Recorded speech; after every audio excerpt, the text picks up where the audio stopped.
So here now we have RJ Nethra. Hello, ma'am. Hello. So diving right in.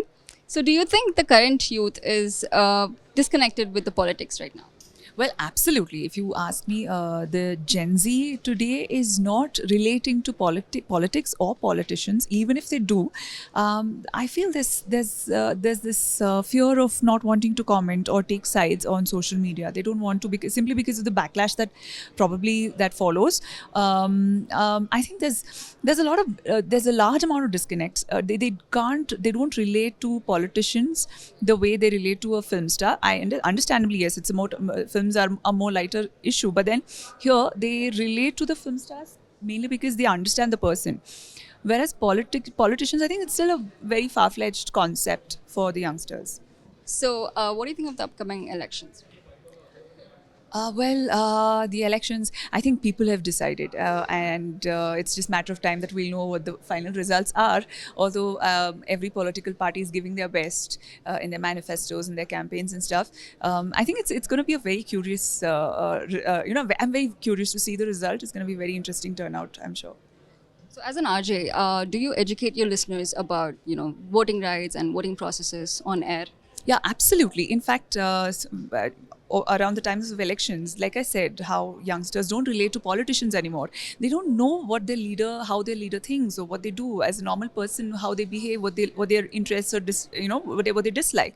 Which is why I started this campaign called No Politics Please, where there are political leaders and we just talk everything but politics with them. And it was a very fun interaction with a lot of our leaders, and the kind of response that I got, mostly youngsters who sort of relate to. There were games that typically which the teenagers or the Gen Z play. We sort of played with them.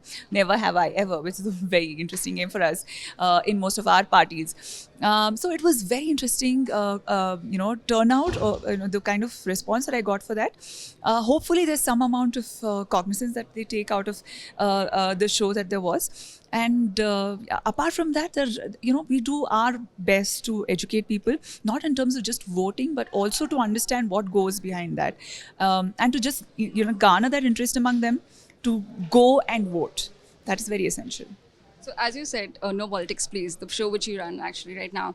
So what was the most, I'm sure you've received a lot of answers. What was the most quirkiest one that you've actually received? Can you recall? Oh, yes, absolutely. So in something which is very common amongst all of them that we did, there was this rapid fire called Never Have I Ever that I used to have. And one very common question was, have you fallen asleep in a meeting?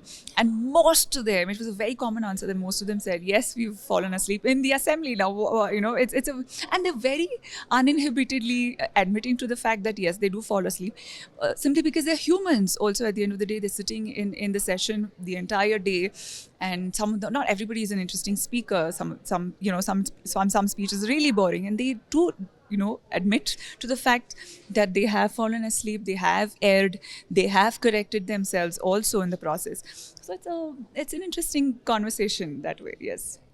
All right. So I'm sure you've spoken to a lot of politicians. How do you think they've been treating the youth, the young audience, so far, even with the coming up elections?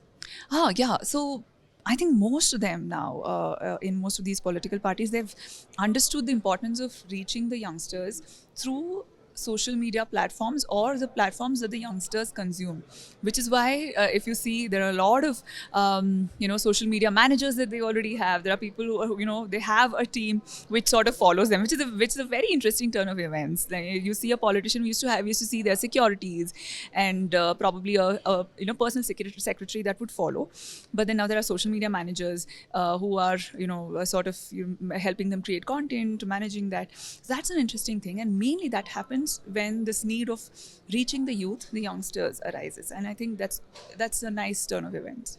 So anything that you have, any message that you can tell to the youth right now? Please go vote. I think that's very important, to just get out of your house and vote. There was this camp, entire drive for voter IDs and everything. And I hope people have, registered and have their valid voter ID. Even if you don't have a valid voter ID, you can still go vote with valid ID proof. You just have, your name has to be on the electoral roll, and that's very important. I think it's just, we just have to vote.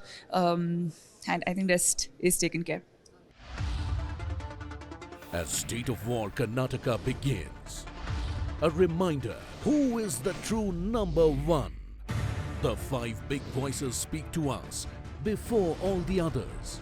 From Chief Minister Bommai to Chief Challenger Siddaramaiah, from old warhorse Yadurappa to Karnataka's Chanakya T. Shivakumar and Kingmaker Kumaraswamy. When it's Karnataka, there's no competition. India's number one election channel.